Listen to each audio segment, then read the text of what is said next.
My name is Carol Stokes, and my guest today is author Dr. Rick Jarow. He is the author of Creating the Work You Love, a richly experiential guide how to answer your life's calling instead of settling for a job. I love being here with you today. Welcome, Rick. Thank you. Thanks, Carol. In one of your latest books, The Alchemy of Abundance, you said that all your work focuses on interfacing inner intuitive experience with effective action in the world. Can you tell us a little bit more about that? There are times when people focus on what I do, and there are times when people focus on who I am. And what I like to do is put those things together so that who you are becomes what you do. Unfortunately, for too many people, the feeling is what they do in the world has nothing to do with who they are. So then it becomes a job that I have to do. And then I go home and I try to have fun. But I have so much stress from being at work that all I can do when I go home is de-stress. So the goal here, the interface, is to try to have our lives make some sense, that our work is connected to who we are. Who we are is part of our work. They don't have to be identical, but my inner being and my outer being are in relationship. How can I and your viewing audience sort of bring that to be? How can I do that? Well, the first real step is you have to become indignant. You know, you have to get to the point where you realize that I didn't get born to be a wage slave. Right, right. You know, and we have created a nation of wage slaves, except for a few entrepreneurs and perhaps who are, you know, playing Monopoly on a large scale. And you have to get indignant enough to step out of that and ask the questions like, who am I? Why am I here? What am I meant to do with my life? Instead of just kind of walking around. You know, in India, they always talk about when you get your degree, the gurus always say, oh, now you have your begging bowl. You know, and that's basically what it's become. So we want to get out of the idea that we are subservient to this monolithic thing called the market, that we have no control, that we have no power. We want to say, if I make my decision about who I am, I can have more leverage over what I do. Client of mine, and his job was, he was a hand model. Okay. Okay, it was a pretty good job. Yeah. But then he had to make a decision at one point because about half of his work was cigarette commercials. Ah. And he finally had to say, is this what I want to do with my life? Do I want to support cigarettes? But if I don't, will I still have a job? And it was like a moral decision. He said, no, I don't want to do cigarettes. What did he do? He stopped doing cigarettes. He got twice as much. The work just started coming in because he made that decision, opened up a space for him. Would you say he was lucky? No. How did... I would say he was aligned. And alignment is when you're in your right place at your right time. Some people call it luck. But my teacher said, Hilda Charlton, who's over there in the picture, she said, there's a place that needs you and there's a place where you need to be. Can you see those places coming together? That's more than luck. Probably very few people can see that place coming together. What would be some of your recommendations for opening up the others who want to be in that place? Well, the most important thing is you have to want to do it. You have to want, if you're happy working 9 to 5 and playing tennis and going home, then, okay. But if there's something in you that says, no, this is not enough, like what was I born for? Like you have to move to that direction. And that's, in the Buddhist tradition, they call that the awakening of the bodhicitta, which we might call the awakening of faith. And it really is a question of faith. It's a faith that I was born to do more than this. You have to touch that place. My name is Rachel Garnier. I'm from New York City. I still live here. And I'm a musician and a writer and performer. When I first decided to play music to make a living, I had a part-time job. I was on my way to work on the subway crossing the Brooklyn Bridge or the Manhattan Bridge, and I thought, man, if this train goes into the water and I drop dead on my way to work that I don't like, that's going to be a tragedy. So I decided to start playing the accordion in the subway. The next day I quit my job and told them that I was moving to Brazil and just started playing every morning. I would wake up, grab my accordion, go down to the train, and it was so much fun. I enjoyed it so much. And as soon as that decision was made, it seemed like things just started to fall into place. I think that yes, it is definitely possible, and it takes just a willingness to really believe in what you feel and trust yourself. And I was lucky because I was raised by a musician, and my mother always told me this, that jump and the net will appear, and that is sometimes easy to forget, and even through my life I've had to remind myself of that, but it's usually the case. And if you're following what you really want to do, what's inside your heart, and you just keep right on that, usually something's going to come in just when you need it to happen. It's an amazing feeling. For the last 15 years, correct me if I'm wrong, you've been giving seminars on career, life alignment, which is what you mentioned, transition at holistic learning centers around the world. How did you get all of this started? You know what's really scary? It's actually the last 20 years. As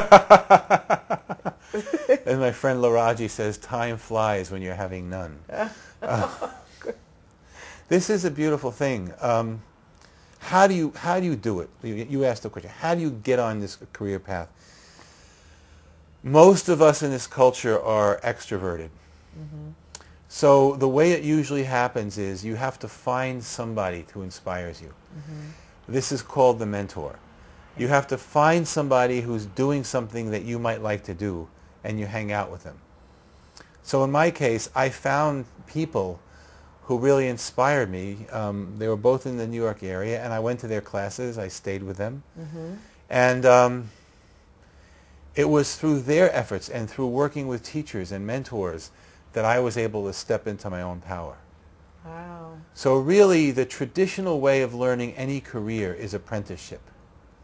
That's why one of the most important questions I ask someone in a career counseling session is, who are the people in the world or in history who inspire you? Who inspires you now through all your writings and teachers? Who is it now who is right inspiring now, you? It keeps changing. You know, for a while it was Sri Aurobindo, the Indian sage and philosopher. I don't know what it is that inspired me. I think about him. I think the fact that he was being chased by the British. They wanted to put him back in jail. Okay. And there was a boat to take him to Pondicherry to get him out of the British territory that they were going to go on. But in order to get onto the boat, you had to pass a medical exam. Okay. And something happened to the carriage because they were hiding from the police, and they couldn't get to the boat in time. And everybody else was really flustered and got upset, and what are we going to do? And he never wavered. He just sat there, you know, this affirmation, all things are working together for good. He just stayed with where he was. And then his colleagues found another doctor in town who gave him his medical certificate. So he got on the boat just in time. It turned out that if he had gone on the boat earlier, the medical examiner who was hired by the British would have surely turned him in. Mm-hmm. So he had this alignment through surrender. Wow. Now, how do you get on your path? It's often crisis. It's true. You know, Aurobindo was a revolutionary who got thrown into solitary confinement by the British. And he was in this little dark jail cell. And instead of complaining, getting angry, he started doing pranayama. He started doing meditation exercises. Okay. And he started getting visions of Krishna and visions of his life and what he was supposed to do. And that's where it all started for him. So I think Aurobindo's life story for me is an inspiring example of, it's not surrender to fate, it's meeting your fate. There's a big difference. You've given me a lot to think about. Okay. I want to walk hand in hand with my fate, so to speak. And I guess that's sort of what you refer to, meeting it, embracing it, not surrendering to it. You know who else I like? Who I think is inspiring? Who's Sean that? Combs. Why Sean Combs? Because he seems to be having fun. I don't know him in person, but he has this, a lot like Andy Warhol. Okay. He has this kind of ritualistic creativity that keeps reinventing itself. You know, Puff Daddy's running the marathon. P. Diddy's helping people in the studio. Right. But there's a sense of, what I like about Sean Combs is not being self-limited, but this real sense is that my creativity can take me anywhere. And the way he started out, the same way, he had an internship in a radio station, and you know, and there were a bunch of people ahead of him, and he said, I just kept my mouth shut and I listened and I learned everything. And one day the guy who was ahead of me, he quit, and I called up the boss and I took him out to lunch. I said, I want you to hire me for that position. Wow. And I said, oh, we'll take a chance on you. And so they took him, and, you know, the rest is history. Wow. But again, there's this sense of apprenticeship. Right. And then the alignment, like when it's your time to walk into the doorway. I see. And he certainly has reinvented himself Completely, in many different ways. Clothing, actor, Yeah. singer. Very interesting correlation. Yeah. I think people could relate to that. I'm Maggie Dubree. I'm a hypnotist, and I also work with kids at Maimonides Hospital for an organization called Kids Kicking Cancer. And I'm a writer and a musician. And before I did my current jobs, I was a paramedic for many years. I was basically, you know, booted out by circumstances from my comfortable paramedic job. And I think the job was getting less and less comfortable anyway, because things change. You can't do something forever and ever and have it remain exactly the same and just as much fun. But I wasn't going to leave it. And then when I got sick and when the Trade Center happened, I just didn't enjoy it the way that I had. So at first I didn't know what to do. I thought I got to keep my insurance, I got to make money, what am I going to do? I explored the idea of teaching paramedic stuff. I could do it, you made money doing it, I didn't really like it. I wanted to do something that would make me happy, and I didn't know what it was, but I kind of opened my head to the idea that I was going to find something that I liked just as much as being a paramedic. When the teacher came, it didn't matter if I didn't have the money to do it or didn't know if I would have the time. I just said, yes, I'm going to do it. And then I never heard of anyone except this one hypnotist I went to making her living as a hypnotist. It sounds crazy. It sounds like, you know, you're going to Hogwarts and you're going to be a wizard or something. But I knew I believed in it, and I thought, I'm just going to make my living doing this, however. And it seemed like every step I took, 10 steps came towards me. Like the minute I took a risk, like I took my hypnosis training, I started to get opportunities, and more opportunities opened up, and I'm still doing that. For me, I can't just settle in and say, okay, I'm done, I'm a hypnotist, now I'm happy, I'm doing the work I love, that's it. New things, like I thought I would like to have my downloads on Audible. So I wrote them an email and they said, okay. So, you know, so that's my next thing. And that's how I did it. Among your books, Creating the Work You Love and The Alchemy of Abundance, both of them contain methods and systems, techniques to put into practice. Can you tell us a little bit more about their origin? their origin is back in kind of proto-mythic history of esoteric Egypt. So I won't go that far, but I'll say this. Most people think that they'll get a job by sending out resumes, and that's probably the worst strategy. Oh, what's the best strategy? Well, the first thing is to network and know people and talk to people, and to tell people, share people your dreams and get feedback, and that's one way that opens up doors. Mm-hmm. The corollary practice to that is accessing the power of your imagination. Mm-hmm. The imagination is not imaginary, okay? The imagination is the ability to image reality. None of this would be here without imagination. Someone had to imagine this paper. Someone had to imagine this couch. So the idea is our imagination is currently being robbed by the media. Like people watch TV, but it's not in your power. Mm-hmm. If you begin, just close your eyes for a second. Breathe in. Breathe out. Relax your shoulders. And without thinking, just allow yourself to imagine your perfect working condition, your perfect job, your perfect working environment. Where would you be? Who would you be with? Would you be outdoors or indoors? Would you be by yourself or with others? And tell me if you see anything, what you feel. I see myself at the beach. My favorite beach I've been going to since childhood, with my easel and my paints by myself on a sunny day, and the breeze is blowing very strongly, and I'm painting the scenery. Some boats bobbing on the water with land visible far, far away, and it's very peaceful, and it's morning. And I'm the only one there. And how do you feel? At peace, like I should be there doing that very thing. Okay, excellent. You have just created what I call an image of abundance. This is an image of you in your peace, in your power, in your creativity. Okay? If you would go back to this image every day, for a minute, just 60 seconds, but do it every day. Do it for 21 days. That's going to start bringing in the thoughts and the circumstances which resonate with that picture. Mm-hmm. It doesn't mean the job you get will be on the beach painting with an easel. Mm-hmm.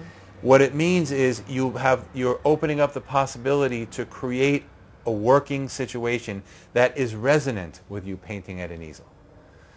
Okay, run that by me one more time. Okay. Last part.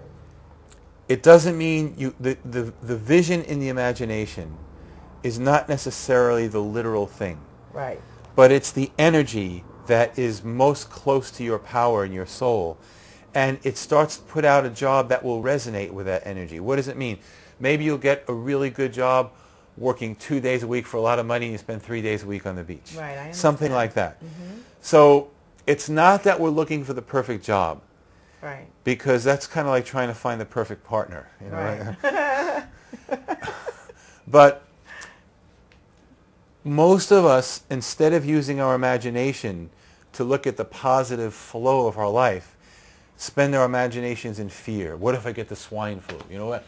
And the media, capitalizes on that, and they make everyone afraid of getting swine flu. The next thing you know, they're going to have mandatory vaccinations so the pharmaceutical companies can cash in. Right. And then people start getting autism and all kinds of diseases from those vaccinations. Right. So this is a fear-based reality. Right. We want to move from the fear-based reality to the bliss-based reality through the practice of abundance. So what you just did, having an image and working with it like that, that is one practice of abundance. Now here's another one. What if 1 day a week you could go to the beach with your easel? I'd be very happy. It would be putting me in that place that I want to be and placing me there more often than I can get there now, which is never. What if you made that a goal? It's a good goal. It's a lofty goal.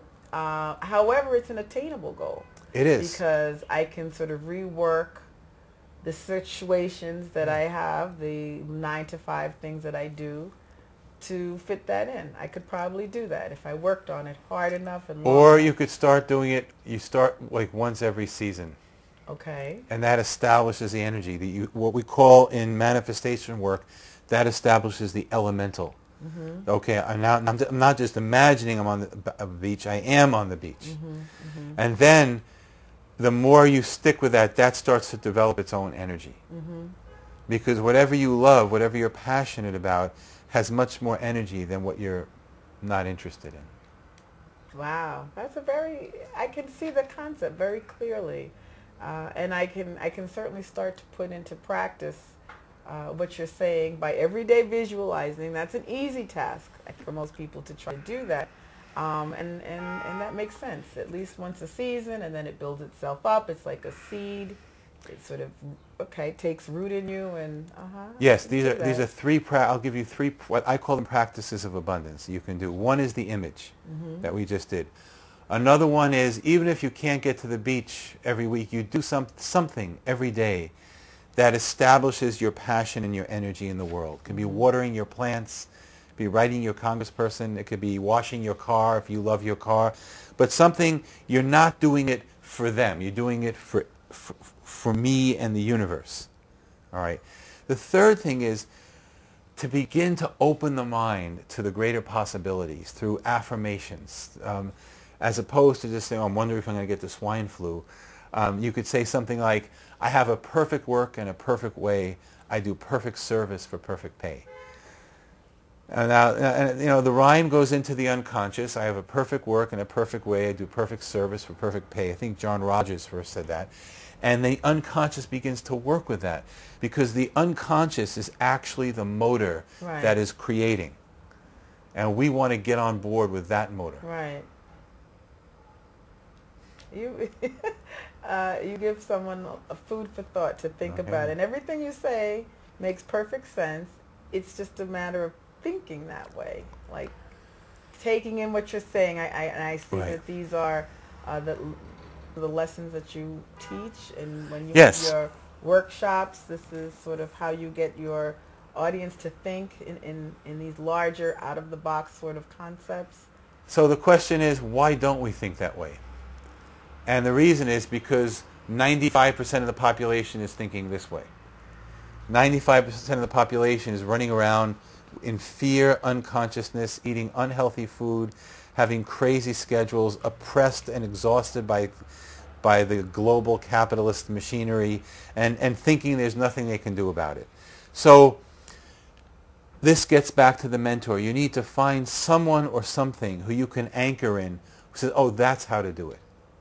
One workshop participant told me when he was a young man, he thought we were such an advanced civilization because we work 5 days a week and take 2 days off sometimes. Mm-hmm. And then he went to Tahiti, where they had it the other way around.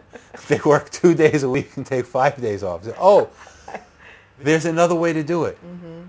So we have to find people and situations that can model another way. Mm-hmm. Thank you very much. I believe we're taking a break. All right. And we'll be back. Cool. Mm-hmm.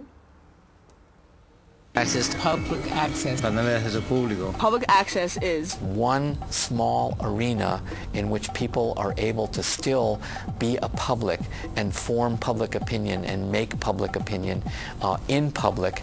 My name is Gloria Hartley, and I've been a producer for 3 years at M&N. I have been a producer at Manhattan Neighborhood Network for 14 years. Sí, yo estaba aquí durante 13 años, estaba produciendo el programa Dinamismo Hispano. I'm Edwin Samuelson. I've been a producer at M&N for about a year now.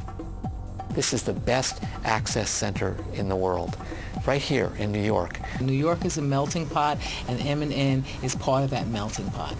Public access gives a voice to many people to basically counteract the way the media is, controlled by politicians and corporations. En realidad la importancia de los programas de acceso público es que están en contacto directamente con la comunidad. Toda la información que la comunidad requiere saber If one of those three bills passes, there won't be any franchise negotiations because there won't be any franchise. It will cease to exist. So you are cutting off any access to the real opinions of the public or anyone that has any dissent. And needs to be here as an arena where there is public communication, and that everybody who uses it has to be one of the defenders, one of the protectors.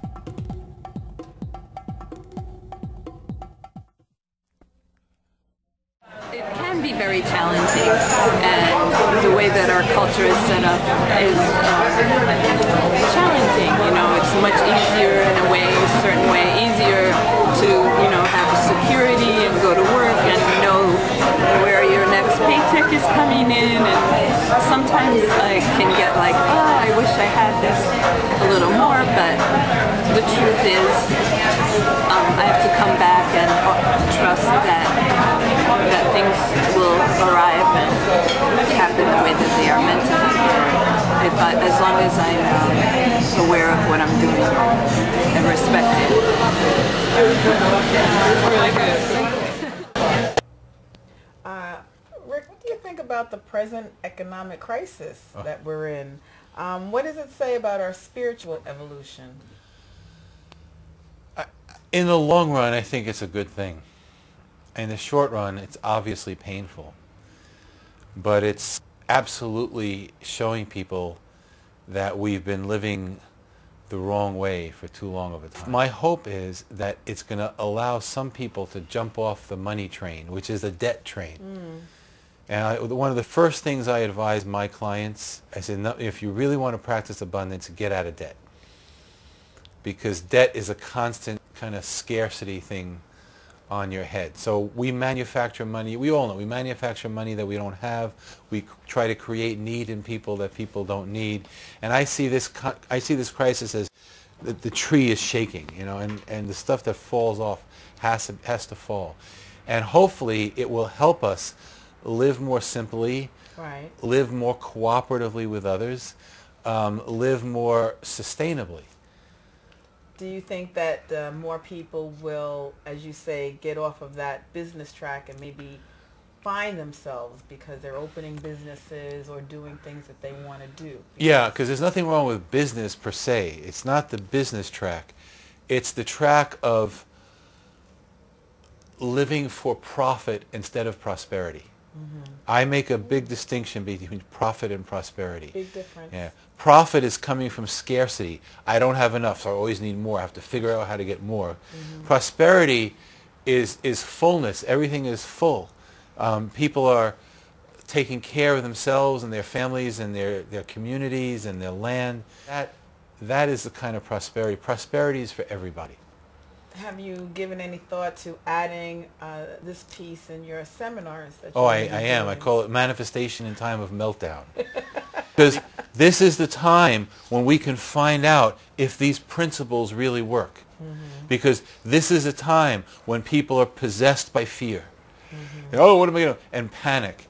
But if you can get out of that, just breathe in, breathe out, imagine where you're supposed to go, call in your helpers.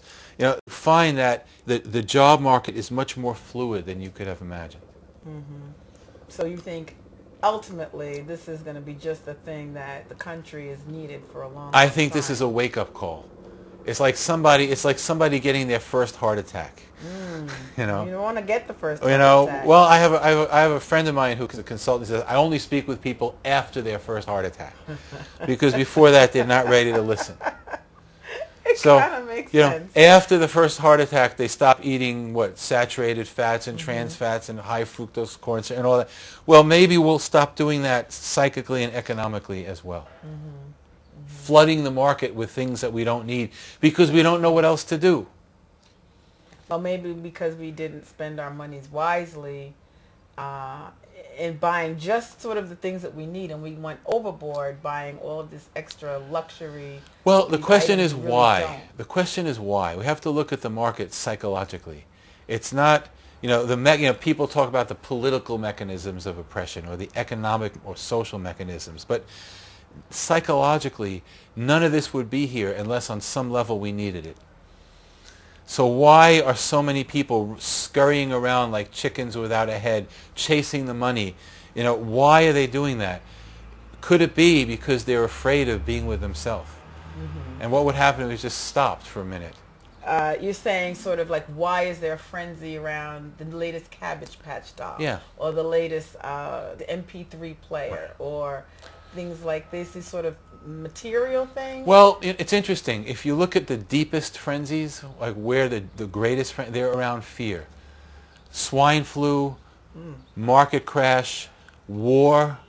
These are the things that people are afraid because the fear gives people a sense that I'm alive. It finally breaks through this inertia and this numbness that masquerades as daily life. So what I'm saying is, if you can feel the power of life inside you, if you can open up what I call your second chakra to really feel what's going on, you don't need to hear about wars. You don't need it. You don't need to hear about crashes. The sun rises every day. The trees are beautiful. The air is beautiful to breathe. People are all around you. What else do you need? Certainly, we need a sustainable, creative economy that promotes well-being. But that's not what we have. And we have very few people who model well-being.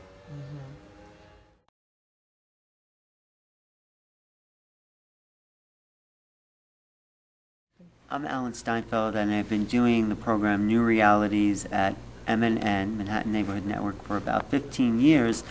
And for me, it's really one of the most exciting things I can do, because I find people that are really exposing civilization to new ways of thinking, and that's what I'm interested in. So I do something that I am really excited about. I mean, today I'm talking to a good friend and a great scientist, Dr. J.J. Hertog, whose work for the Academy for Future Science has been really influential in combining spirituality and science. And that's what the focus of my program is. How do we come together with both these parts, our left and right brain, our intuitive spiritual side and our scientific rational side, and create new realities for everybody. This work is also making a contribution to other people's expanded reality. So if I can have that kind of influence with presenting new ideas to people and have them explore new possibilities, that's satisfying. And that's really what the basis of the program is about. How can we look at reality in a bigger way so we can make new choices and change our lives for the better? You know, it's only when we have new choices does the possibilities of who we are change.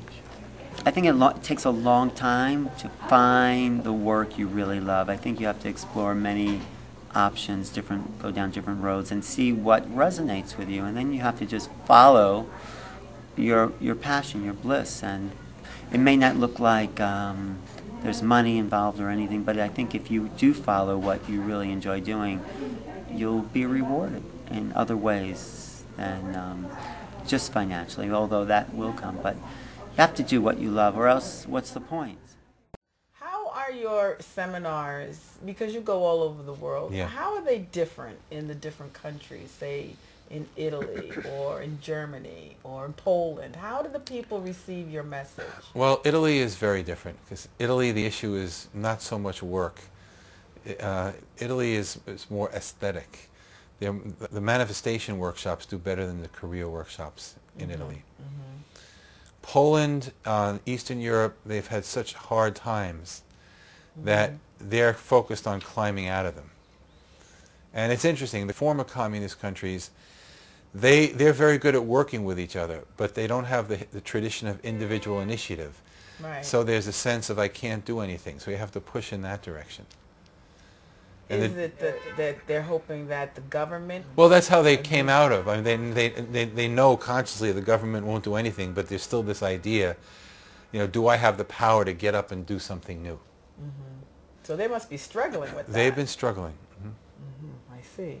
Do you think that creating the work you love is a timeless topic? Yes. In the sense that in the message of the Buddha, for example, there was an eightfold path of where you had to go to get from here to there. And one of those eightfold stepping stones was called right livelihood. Right livelihood, working in such a way that it leads you to freedom and compassion, not to contraction and fear. This is timeless because all of us have to work. Right. The question is not will we work, the question is how can we work? And we spend about 1/3 of our life working. So that's a good chunk of time. Mm-hmm. You probably want to make good use of it. Mm-hmm. Mm-hmm. Can you tell me a little bit more about the 8, the journey that you have to take? Well, from the Buddhist perspective, I'll see how I remember. It starts with right views. Okay. You have to see things as they are. You know, most of us don't want to see things as they are. We see things as either someone else tells us they are, right, or as we want them to be. Right. You know. Right. I might not have these in order. That's okay. But there's right effort, understanding the right use of will, understanding discipline, the middle path, not trying to force your way on the world, but not being completely lackadaisical. There's right speech. Right speech, a friend of mine once went to see a great healer in Cyprus. And this man could read people's past lives. Wow. And he said to him, you know, in your past lives you injured people with swords. Now you injure them with words. So right speech is very significant because words can hurt. The words that he's wounding people with now, do you think that in a future life, that something may come out of these words because he is hurting people with them today presently, so maybe in a future life something will negative, say, may be in store for that person or their life, you know what I mean? You don't have to wait for a future life. It's going to happen now. Everything you say sets up a vibration around you that is attracting that vibration back. If you are constantly nasty, mean, bigoted, and arrogant, you're going to bring that into your field. You're going to be constantly at war. You're going to be constantly angry and constantly anxious. So we don't have to wait for a future life. We're creating the future every day. Mm-hmm. That's why when people ask me, what is karma? Does karma mean that I'm stuck? No, because you're constantly creating your karma with every thought, with every action, mm-hmm, with every word. Mm-hmm. That's a little different from, let's say, the ripple effect, which will start with an action and then ripple out to affect others, not necessarily come back to you. Well, think about this. There are, 8 billion humans on the planet and a gazillion other living beings, and everybody's rippling everybody. Okay. So there are these huge pools of vibrations. Okay. So the question is, which vibrations are you going to attune yourself with? Hopefully the ones that are... You tune up the dial to the ones to your highest resonance, your highest frequency. Mm-hmm. So right action, right views, right speech, right livelihood, right effort. The other big, I'm missing a couple, but the 2 big final ones in the Buddhist path are called right mindfulness and right concentration. But mindfulness is perhaps the greatest contribution that the Buddhist world has made to the West.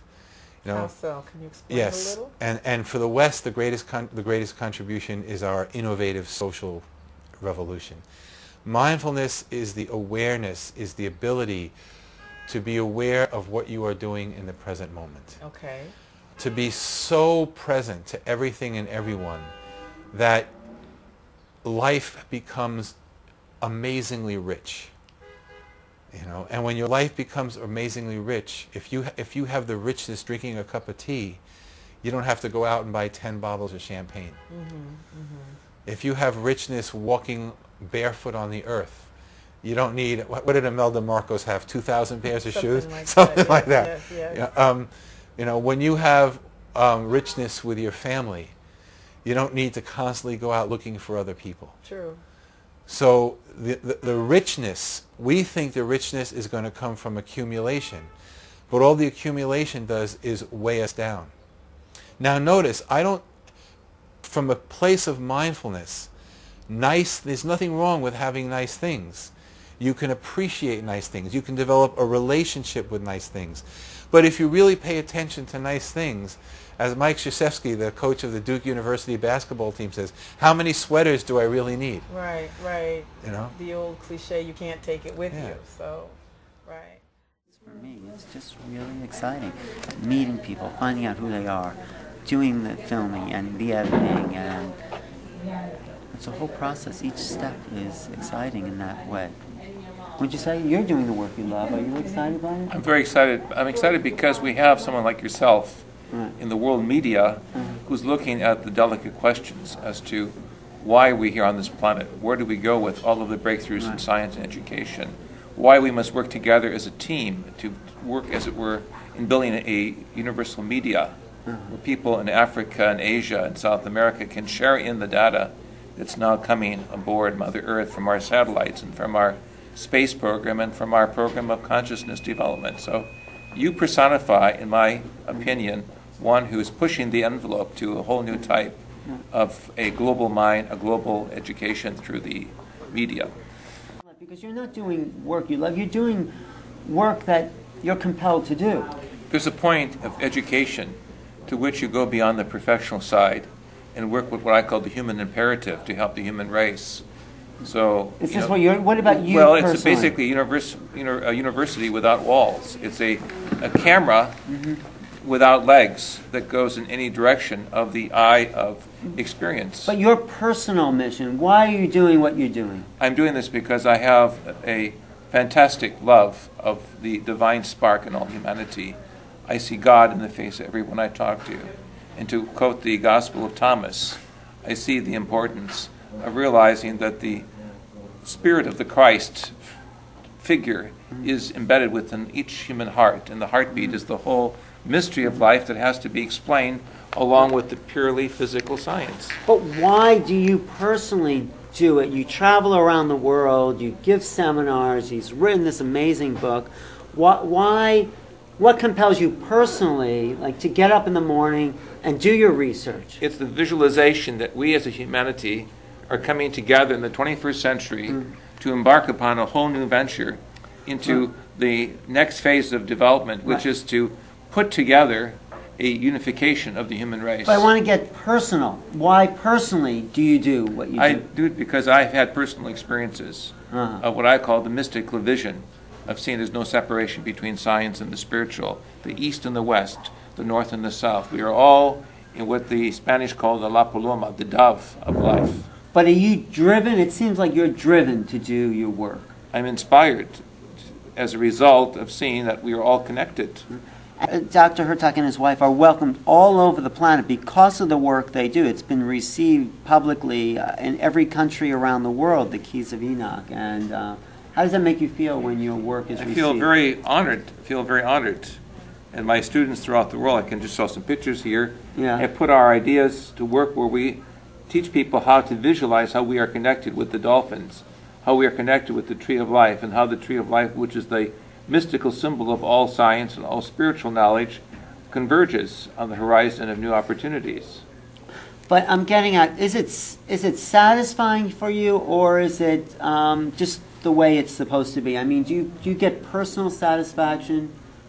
I draw satisfaction in the sense that I am touching every day the human hearts of people throughout the world who, through your work and others like you, can feel the drama of life, and through that drama finds happiness and joy. That the moment that we live in, the moment of the universe, is the divine human experienced as one. But what does that do for you? It makes me happy. Okay, that's what I was getting at. It makes you happy. The two things come together, love and joy, and they meet with a kiss on my face invisibly.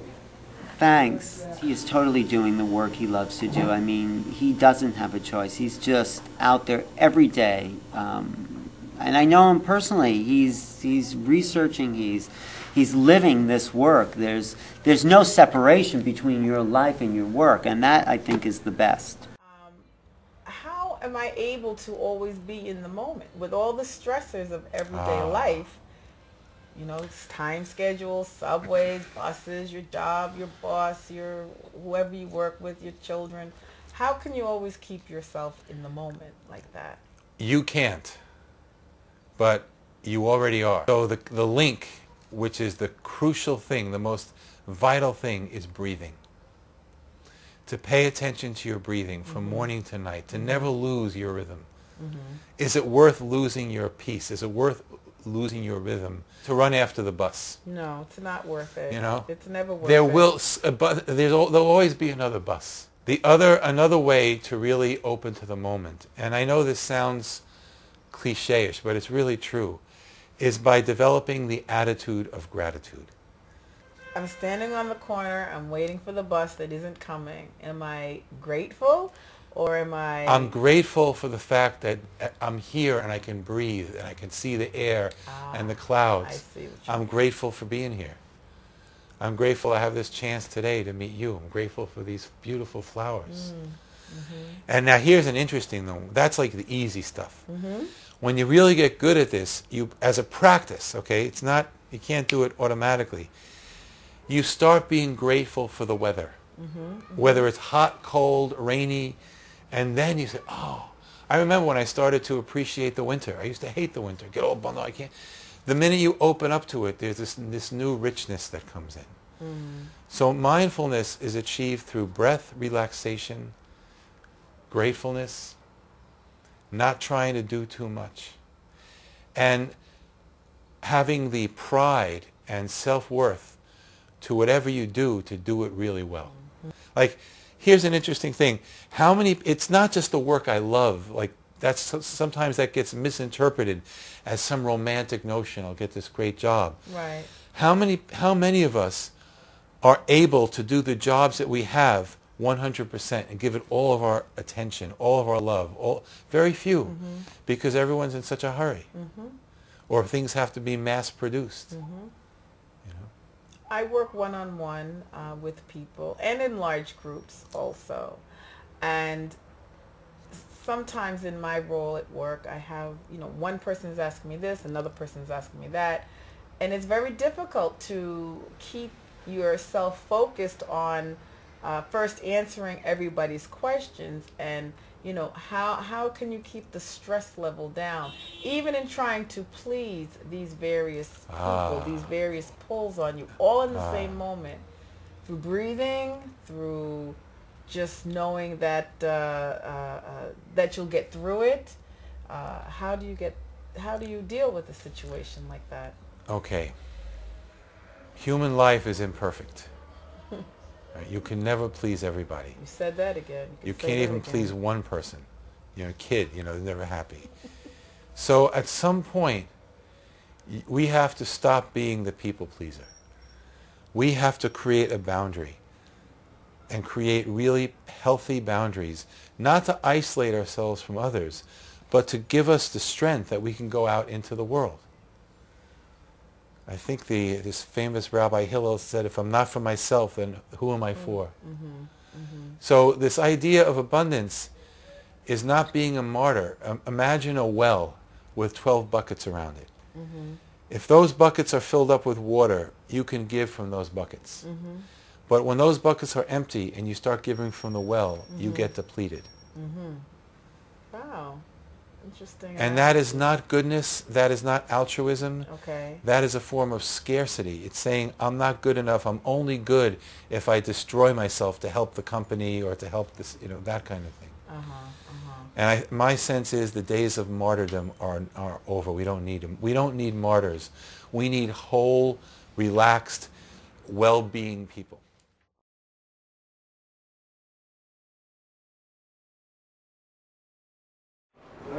So the reason why teaching karate, because I believe karate the way to help people's daily life, and a possible way enrich their life. That's I believe. So makes more chance through study karate do. More people understand themselves. Particularly Seido Karate, we emphasize not only like regular people, more, unfortunately sometimes people like vision problem, hearing problem, learning disabled problem. But we open for everybody, open gate, for they can study martial arts. I believe way people study Karate Do, it's really, I said beginning, I help each one's life. Because, for instance, when sometimes economy, or even right now,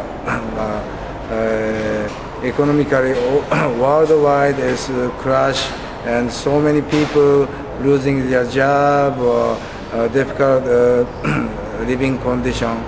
That's the moment how you keep it good balance, mentally, spiritually, physically. So that's, one important thing. People continue study Karate Do. That's really help their maintain, keep it good balance. That's I believe. What opportunities or potential opportunities do you see for people right now in the present day? Yeah. I think one opportunity, particularly with less resources available, is to learn to live together, co-housing, sharing things, cooperating. I think that's a great opportunity. Imagine if an alien landed on a suburban block in New Jersey, and this alien is like walking down the block, and all these lawns, they each have their own lawnmower, saying, how strange when one lawnmower could do it. That's one opportunity. Mm-hmm. I think the other real big opportunity for this generation is going to be to take back the power and the knowledge from our own bodies. I'm not against, or I'm not detracting from science, medicine, or pharmacological practice. However, ultimately, the only one who can really know about your body is you. And we have been encouraged by the state and by the economy to give away our bodies to doctors, to the pharmaceutical industry, on and on. And we have lost the ability to be sensitive to our bodies and to the plants and the herbs and the food. And I feel the movement for natural food, natural health, and more body awareness is the big opportunity for this generation. Is this something that you yourself will be talking about in upcoming seminars? What opportunities are available to you in the present day? That's an interesting question. Every day is a winding road. I don't look for opportunities. The poet Walt Whitman said, "Henceforth, I seek not good fortune, because I am good fortune." Okay. So I see every day is, wow, my opportunity is to get up again and let's see what happens. That pretty much sums up our entire interview in terms of some of the things that you've been telling me, making your own opportunities, reinventing yourself, not every day, but just keeping your focus and keeping your spirit. And I thank you so much for giving me the opportunity to talk with you. Yeah, nice meeting you. Dr. Jarow. Thank you, girl. Thank you. You're very welcome. And thank you for watching. Until next time.